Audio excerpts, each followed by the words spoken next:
আজ আমি তৈরি করব ব্রাহ্মণবাড়িয়ার বিখ্যাত বেলুম্বু দিয়ে মাছের টক, আমাদের নিজের গাছের বেলুম্বু।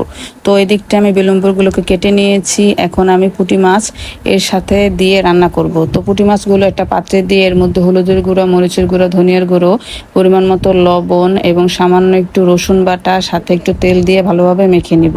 মাখা শেষ হলে এর মধ্যে কিছুটা পরিমাণ মতো পানি দিয়ে আমি চুলায় বসিয়ে দেব। তো অন্যদিকে আমি রসুনটাকে কেটে নিব, কারণ শেষে দিয়ে রসুন দিয়ে একটা বাগার দেওয়া হবে। তো এই তো আমার রসুন কাটা শেষ, আর এদিকটায় ঝোলটাও ফুটে উঠেছে। তো ফুটে উঠলে মাছটা কিছুটা হয়ে আসলে আমি এর মধ্যে বেলুম্বু দিয়ে দিব। তো বেলুম্বুটা কিছুটা সিদ্ধ হয়ে আসলে এর মধ্যে আমি পরিমাণ মতো ঝোল দিব। ঝোল দিয়ে ঢেকে নিয়েছি, এখন ঝোলটাও ফুটে উঠেছে।